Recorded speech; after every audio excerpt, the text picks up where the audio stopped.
Assalamualaikum. Today we are going to start a new chapter, which is chapter number 8, and this is about advanced counting techniques, and we are going to do 8.1 and section 8.2 from this chapter, and today's lecture is about the section 8.1.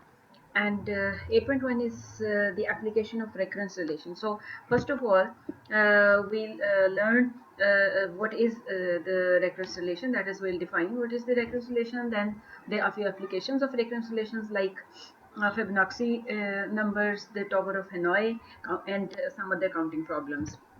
So let's define recurrence relation for at first place. So a recurrence relation for the sequence an is an equation that expresses an in terms of one or more of the previous terms of the sequence, namely a0, a1 up till an minus 1, for all integers n with n greater or equal to n0, where n0 is a non-negative integer. And another definition is what is the solution of the recurrence relation. So solution of a recurrence relation is a sequence and which satisfies the recurrence relation, right? And the initial conditions for the sequence specify the terms that precede the first term where the recurrence relation takes effect. So first example, uh, how to build a recurrence relation. So question here is, a young pair of rabbits is placed, uh, and these rabbits, one of each gender, okay, this is important to note, that is placed on an island, and a pair of rabbits does not breed until they are 2 months old. After they are 2 months old, each pair of rabbits produces another pair each month. Find a recurrence relation for the number of pairs of rabbits on the island after n months, assuming that rabbits never die. So this is an ideal situation, that rabbits never die. So let's see how does it work. So if we have if we start from the first month, let's say that first month be December. So we have one pair of rabbits, which is a young pair. Okay, so after first month it's not able to breed, so we still have uh, one pair of rabbits. So now this after 2 months it becomes adult, and now it can breed. So in third month we have two pairs of rabbits, one the old pair and one the new pair. Okay, so in the fourth month, now this new pair is 1 month old, so it cannot breed, but it cannot breed every month, but this old pair can breed every month. So one pair, the pair itself, and a new pair comes again in March. So we have three pairs are in fourth month. Okay, so in fifth month, so this is an adult pair already, and this pair is also 2 months old now, and it can breed. So there is a new pair from this red pair as well, and from old black pair we have a new pair again. So and this pair, a blue pair, is 1 month old, so it cannot breed, so it remains one pair. So now we have 1 2 3 4 5 pairs. Okay, uh, and similarly in the sixth month, that is in May, we have 1 2 3 4 5 6 7 8 pairs. Now if you see the pattern, in first month we have one pair, in second month we have again one pair, but in third month we have two pairs. Okay, 1 plus 1 is 2, right? So we added the pairs, the number of pairs in previous 2 months, and we have the number of pairs in third month. Okay, now in fourth month, again see the pattern. In the third month we had two pairs, in the second month we had one pair, and now add both of them, we have in total three pairs. So in next month we have three pairs. Okay, now Not 3 pairs, and in the previous month there were 2 pairs. So add them. We have a total of 5 pairs. So in next month we have 5 pairs. So this is the pattern. Similarly, when you add these total number of pairs in these 2 months, so we'll have the number of pairs in the next month. So 1, 2, 3, 4, 5, 6, 7, 8. Okay. So 5 plus 3 is 8. Now in the 6th month we have 1, 2, 3, 4, 5, 6, 7, 8. So it means in the nth month the total number of pairs is the sum of the number of pairs in n minus first and the number of pairs in n minus second month, right? So here we go. So detail is given in numbers here.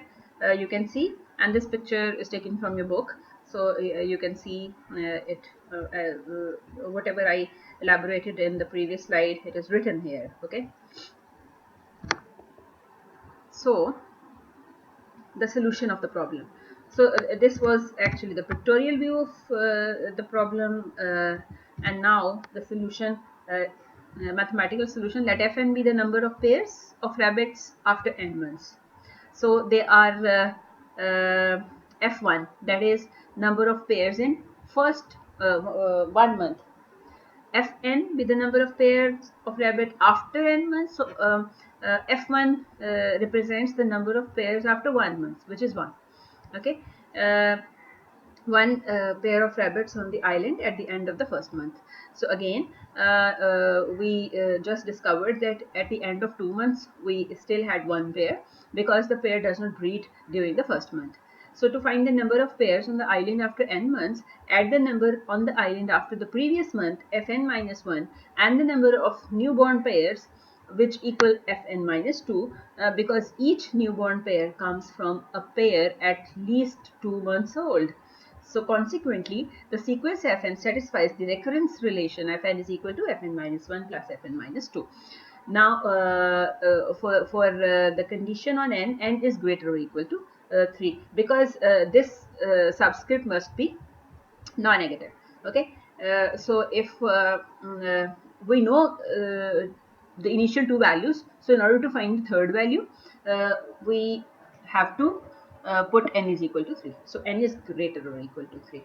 So when n is greater or equal to 3, we have f3 is equal to f sub 3 minus 1, f sub 3 minus 2, so which is f2 plus f1, which is 2. Okay, so f3 is equal to 2, and so on. So this is the solution of the problem. The number of pairs of rabbits on the island after n months is given by the nth Fibonacci number. So these numbers are called Fibonacci numbers. Now there is another problem, the Tower of Hanoi. This is a very interesting problem. In the late 19th century, the French mathematician Edouard Lucas invented a puzzle consisting of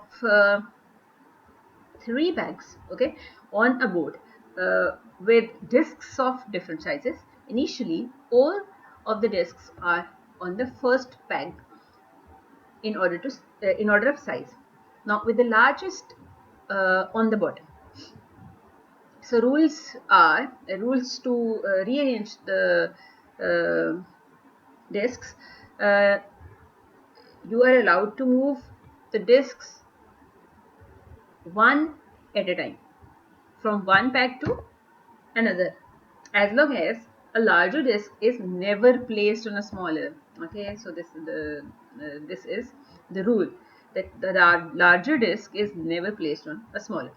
Okay, goal in this problem is using allowable moves, end up with all discs on the second bag in order of size with largest on the bottom.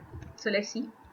Initially we have all the discs placed on the first bag like this, and we have to move to one of these 2 bags, bag 2 you may say, or bag 3, one of the bags, and we should keep these rules in mind in order to achieve the goal. So let me show you few animations. How does it work, and then we'll generalize. So here we have. So if we have two disks, how many steps are required to shift these two into this bag? See? So let's count. 1, 2, and 3. We're done. Okay, so in order to shift, we have only 3 steps were required. Okay, so let's see. If we have 3 disks, 1, 2, 3, 4, 5, 6, 7. So 7 steps are required. And if we have 4 disks, then 15 steps are required, keeping all the rules in mind. Okay, see, yes, this is step 8, and then step 9, then step 10, 11, because larger disk cannot come over a smaller disk. So in step 15 we are able to shift all the disks to the other pack. Okay, so let's go back to the mathematics to see the mathematics and to find the recurrence relation. So let Hn denote the number of moves needed to solve the Tower of Hanoi. Okay, so we have n disks, and let Hn be the number of moves needed to solve the Tower of Hanoi puzzle with n disks. Okay, so set up a recurrence relation for the sequence Hn. Begin with n disks on peg 1. So like this, we have n disks on peg 1. Okay, so we can transfer the top n minus 1 disks following the rules of the puzzle to peg 3. Okay, using hn minus 1 moves. So hn moves are required to solve the Tower of Hanoi with n disks. Okay, what we did, we arranged the n minus 1 disks in a way that the largest disk is placed in the bottom, and so on, and the smallest one is on top. So how many ways are there to rearrange these disks is hn minus 1, because n minus 1 disks are arranged. So hn minus 1 moves are required to arrange n minus 1 disks. Okay, because we have assumed that hn moves are required to arrange n disks. So n minus 1 disks are arranged on peg 3. So hn minus 1 moves were required to do this. Okay, now we use one move to transfer this peg onto peg 2. Transfer this disk onto peg 2. Okay, so one move is required to move this. So and now we are left with n minus 1 disks to rearrange. So how many moves are required to arrange n minus 1 disks? hn minus 1. So we have already used hn minus 1 moves. One move is used to transfer this disk to this pack, and then we have to transfer all these n minus 1 disks to this pack in the similar fashion. So how many moves are there in total? 2 times hn minus 1 plus 1. Okay, so hn, that is number of moves needed to solve the Tower of Hanoi puzzle with n disks, is equal to 2 times hn minus 1 plus 1, and the initial condition is h1 is equal to 1. That is, if we have one disk, so we need only one move to transfer this disk to the pack 2, right? So h1 is equal to 1 because only one previous term is used in this reconciliation. So in order to proceed further, we just need one initial condition, okay? So which is h1 is equal to 1. Now see, if we have two disks, what's going to happen? For n is equal to 2, h2, that is number of arranging two disks in the required arrangement, is equal to 2 multiplied by h1 plus 1, that is 3. I just showed you that only 3 steps are required to arrange two disks. See? Yes. And h2 is now 3. Okay, now we know that h2 is 3. So h3 is equal to 2 multiplied by 3, which is 6. 6 plus 1, that is 7. Okay, so I showed you before that we need 7 steps to arrange the disks if we have 3 disks. Okay, and similarly you can see for 4 disks, and this is the formula for n disks. Okay, now hn, so we have this reconciliation. Hn is equal to 2hn minus 1 plus 1. Now if we want to get rid of this h, and we just want to have a formula which depends upon the number of disks, that is n. Okay, so for this what we are going to do, we are going to replace this hn minus 1 by 2hn minus 2 plus 1, because hn is equal to 2hn minus 1 plus 1. So hn minus 1 is equal to 2hn minus 2 plus 1. Just replace n by n minus 1 in this formula, right? So we have this.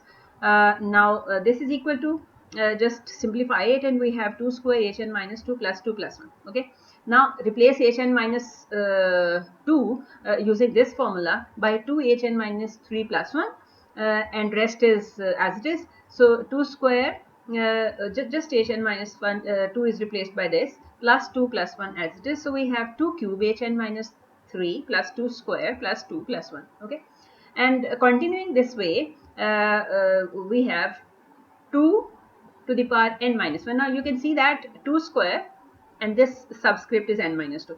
2 cube and this subscript is n minus 3. So it means if you add this power and this subscript, we have n. Okay, add this power and this subscript, we have n, right? So with h1 we must have 2 power n minus 1, right? 2 power n minus 1, because by adding n minus 1 and 1 we have n.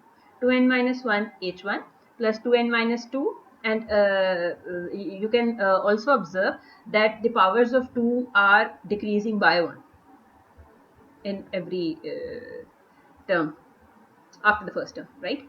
So 2n minus 1 h1 plus 2n minus 2. So powers of 2 are decreasing by 1, plus 2n minus 3, and so on up to 2 plus 1.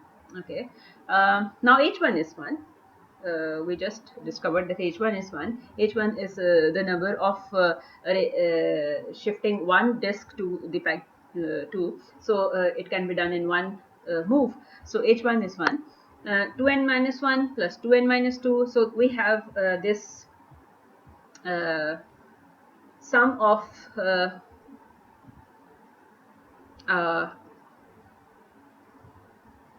geometric sequence. Wow, right? So this is the first n terms. First n terms, yes, 2 to the power 0, and we add up till 2 to the power n minus 1. So we have first n terms, sum of the first n terms of the geometric series. So the formula is with the common ratio 2, or rather 1 over 2, right? So 1 over 2. If the first term is 2 to the power n minus 1, we have 1 over 2, and if the first term is 1, we have 2, and you can use the formula to have the value of this sum is equal to 2n minus 1, and you know the formula, just apply it, and you will get this sum 2n minus 1. So hn is equal to 2n minus 1, in other words. Okay, So there are a few interesting observations. There was a myth created with the puzzle. Monks in a tower in Hanoi are transferring 64 gold discs from one peg to another, following the rules of the puzzle, and they move one disc each day. And when the puzzle is finished, the world will end. Okay, so using this formula, these much days are required to end the world, and this is actually 500 billion years. So Qiyamah is too far, according to this myth. Okay, uh, okay, let's have an example of establishing a recurrence relation. First example, which is example number 3 of your book, find a recurrence relation and give initial condition for the number of bit strings of length n without two consecutive zeros, right? How many such bit strings are there of length 5? So find a recurrence relation. Let me read it again. Find a recurrence relation and give initial condition, right, for the number of bit strings of length n. So we have to form the number of bit strings of length n. Now with the condition without two consecutive zero, the string should not contain consecutive zeros, right? So how many such bit strings are there of length 5? So initially we have to develop a recurrence relation, and for this, and then we have to find the number of bit strings of length 5 with the condition that there are no consecutive zeros, two consecutive zeros. Okay, so let an denote the number of bit strings. Since we have to find the number of bit strings, so we denote an the number of bit strings of length n without two consecutive zeros. So obtain a recurrence relation for an, the sequence an. Note that the number of bit strings of length n that do not have two consecutive zeros is the number of bit strings ending with a zero. Okay, plus the number of bit strings ending with a 1. Of course, if you have bit string, it can end with a 0 or it may end with a 1. But if it ends with a 0, it cannot be ended with double 0. So it will end up with 1 0. Okay, if it ends with 1, then this is okay. We are left with n minus 1 spaces, and if we end up with a 0, then since two consecutive zeros are not allowed, so we will end up with 1 0. Okay, in this case we'll have n minus 2 length n minus 2 bit strings. Okay, and in this case we have to find the number of n minus bit strings of length n minus 1 with no consecutive zeros. Okay, two consecutive zeros. So what to do?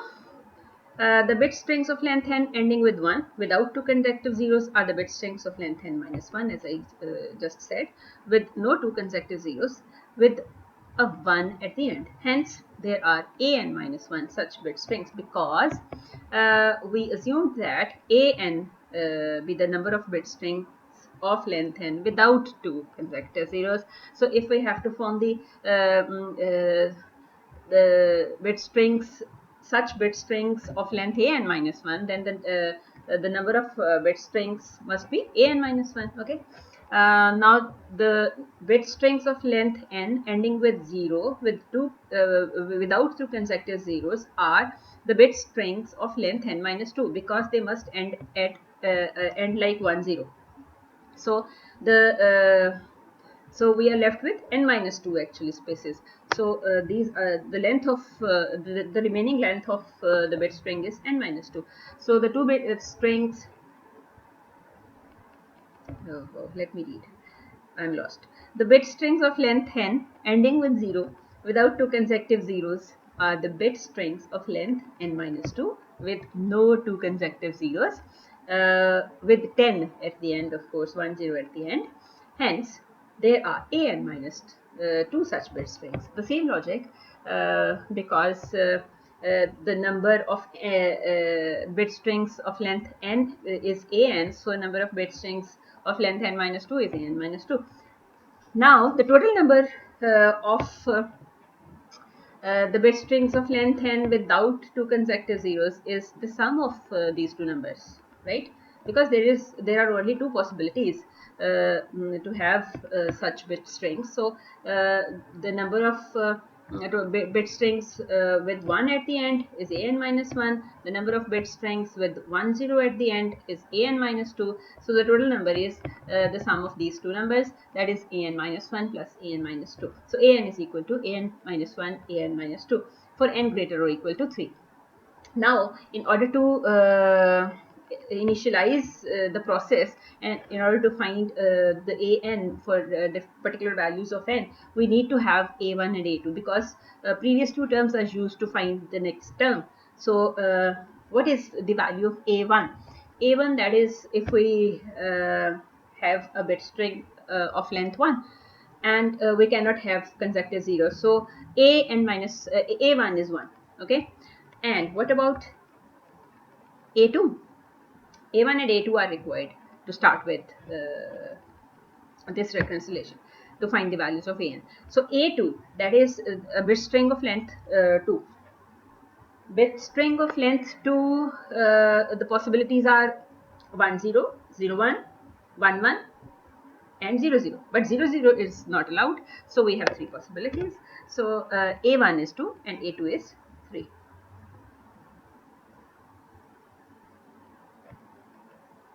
Oh yes, a1 is 2. What I said, a1 is 1? No, a1 is 2, because a bit string of length 1 can be either 0 or 1. So a1 is 2 and a2 is 3, right? So next part of the question was, how many such bit strings are there of length 5? Okay, so how many such bit strings? So we have to find all the number before finding a5. So we have to find a3, we have to find a4, because a4 and a3 are used in order to find a5. So first we will find a3, then a4, then a5, and a5 is 13 using the formula. Okay, next, example number 4.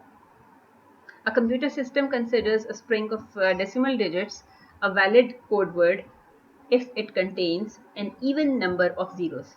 Okay, for instance, 1 2 3 0 4 0 7 8 6 9. Now it contains two zeros, that is even number of zeros. This is valid. Whereas this code word which contains 1 2 3 zeros is not valid. Let an be the number of valid n-digit code words. Find the recurrence relation for n. And this is an example 4 which is solved in your book. You can read it, and you can easily find this formula. If there is an issue, you can let me know and we'll discuss it on Monday. So let's solve a few questions from exercise. There is question number 3 from the exercise. A vending machine dispensing books of stamps accept only $1 coins, $1 bill, and a $5 bills. Find a recurrence relation for the number of ways to deposit n dollars in the vending machine, where the order in which the coins and bills are deposited matters. Part B, what are the initial conditions? Part C, how many ways are there to deposit $10 for a book of stamps? Okay, so let's start with an assumption that an be the number of ways to deposit n dollars. Okay, now consider depositing $1 coin. Okay, we start with $1 coin, then see how many options are there. So how many ways are there if we start with $1 coin? Okay, consider depositing a $1 coin. Then we have n minus dollars left to deposit. Okay, and n minus $1 can be deposited in an minus 1 ways. Okay, so these n ways can be done, or these n dollars can be deposited into 1 multiplied by an minus 1 ways, right? So this will give us an minus 1 ways to deposit n dollars. I hope it makes sense. Now, second way. In this way we started with $1 coin. Now, if we start with $1 bill, then what happens? So depositing $1 bills will also be the same as depositing $1 coin. So this will also give us an minus 1 ways. Okay, if we deposit $1 bill, then we are left with again n minus $1, and it can be done in an minus 1 ways. So total number of ways are 1 multiplied by an minus 1. So an is in this way n dollars can be deposited in an minus 1 ways. So lastly, if we deposit a $5 bill, then we have n minus $5 left to deposit, right? So we have an minus 1 ways to deposit $10 because an is the number of ways to deposit $10. Now we have n minus $5 to deposit. So there are an minus 5 ways to deposit $10. So this would mean that our recurrence relation is an. Now total number of ways is equal to an minus 1 plus an minus 1 plus an minus 5. So all the options are added. Okay, the number of ways for all the options is added to have the total number of ways to deposit $10. Now simplify the equation. We have 2 times an minus 1 plus an minus 5. Now see, an minus 5 is used. So we must know to initialize the procedure a1, a2, a3, a4 and a0 as well. If we have nothing to deposit, then what happens? So the initial conditions are, next part is what are the initial conditions. The initial conditions are different ways to deposit $10 up to n is equal to 4. So a0 is equal to 1 because when we have nothing to deposit, then there is only one way that we are not going to do anything. So to find a1, we know that there are 2 ways to deposit $1 by using $1 coin or the $1 bill. So this or makes it this the addition problem. So addition counting, you learned this addition law in chapter 6, yes? So this or actually tells us to add both the ways. So we have a1 is equal to 2. So to find a2, we know there were 2 square ways to deposit $2, or so a2 is equal to 4. Okay, so following the same lines of thinking, we have a3 is equal to 8 and a4 is equal to 16. So these are the initial conditions. Now we need to find a10, and in order to find a10, we need a9, we need a5. So we have to find all these before finding a10. So using this formula, we'll just plug in the values, and ultimately we have a10 is equal to 1217. Okay, so there are 1217 ways to deposit $10. Now question number 7 from the exercise, find recurrence relation for the number of bit strings of length n that contain a pair of consecutive zeros. Okay, so in example it was required that it does not contain a pair of consecutive zeros. Now it contains the string contains a pair of consecutive zeros. Okay, first we have to find the recurrence relation for the number of bit strings of length n that contain a pair of consecutive zeros. And part B, we have to find the initial conditions, and in part C we have to evaluate how many bit strings. Okay, we have to evaluate a7 if a and b the number of strings of length n containing pair of consecutive zeros. Okay, let's start the solution. Let a n be the number of bit strings of length n that contains a pair of consecutive zeros. Consider that the first bit of the bit string is 1. Okay, then the remaining n minus 1 bit string would contain the pair of consecutive zeros, right? Let's also consider if the start of the bit string was 0, 1. Okay, a bit string can be started from 1 or 0.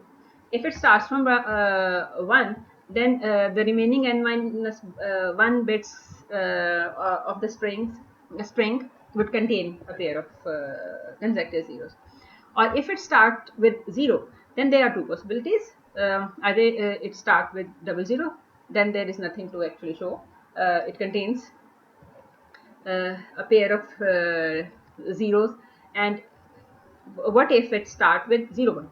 So let's also consider if it starts if the start of the bit string was 0 1, then the remaining n minus 2 bit strings would contain the pair of consecutive zeros. And lastly, if our bit string started 0 0, so third option, then it follows that any string of n minus 2 would satisfy the condition. Okay, so it's already done. It contains we don't need to look into the next bits. So a number of bit strings of length n minus 2 is 2 to the power n minus 2. Okay, so adding all these options, adding all these ways, we have an is equal to an minus 1 plus an minus 2 plus 2 to 2 power n minus 2. And here n is greater or equal to 2, because these previous two terms are used. So n is greater or equal to 2. So we need to know the value of a naught, and we need to know the value of a1 to initialize the procedure. So initial conditions, a naught, that is a bit string of length 0 is 0. So a1, again a1 a bit string of length 1 cannot contain a pair of zeros, of course. So a naught is 0, a1 is 0, and then we can proceed with this relation in order to find any length, number of bit strings of any length, right? And finally, we are required to find a7. So in order to find a7, we must have the values of a6 and a5. So we have to find all the previous values, and this ends up a7 is equal to 94. So there are 94 bit strings of length 7. You can do it yourself and to verify it. So question number 11, find a recurrence relation for the number of ways to climb n stairs if the person climbing the stairs can take one stair or two stairs at a time. So what are the initial conditions? In how many ways can this person climb a flight of 8 stairs? Okay, so again in the first part we have to establish the recurrence relation. In the second part we have to tell the initial conditions to initialize the procedure of finding an, and finally we have to find the value of a8. Okay, and I'll share the solution in PDF form, so you can do it yourself. Solution is given here. I'm not going to explain it. Next question. Question number 19. Messages are transmitted over a communications channel using two signals. Okay, the transmittal of one signal requires 1 microsecond, and the transmittal of the other signal requires 2 microseconds. So part A, find the recurrence relation of the number of different messages consisting of sequence of these two signals, where each signal in the message is immediately followed by the next signal that can be sent in n microseconds. Part B, what are the initial conditions? As always, we need initial conditions to initialize the process. And part C, how many different messages can be sent in 10 microseconds? That is, we have to find an using these two signals. Okay, so let's go through the solution. Let an, as always, we assume the unknown thing, the number of ways, unknown number of ways to be an. So let an be the number of different messages that can be sent in n microseconds. Now to send a message, we can first start off with a signal that is 1 microsecond and then send remaining n minus microseconds. So we can also start off with a signal that is 2 microseconds and then send remaining n minus 2 microseconds. Then it follows that our recurrence relation is an is equal to an minus 1 plus an minus 2, right? So after doing so many examples, it makes sense now. I think this needs no explanation, but still, if there is a confusion, you can ask me. Part B, initial conditions. So two previous values are used, right? So we need two previous values, that is two initial conditions, which is a naught and a1. So there is only one way to send a 0 microsecond message, that is to send nothing. So a naught is 1. To send 1 microsecond, it is obvious that there is only one way to accomplish this. So a1 is equal to 1. And in order to find a10, we have to find a9 and we have to find a8. So we have to find all the previous numbers. So a10 is equal to 89. So conclusion is that there are 89 messages that are 10 microsecond long. And try practicing more questions from the exercise. So that's all for today. Thank you.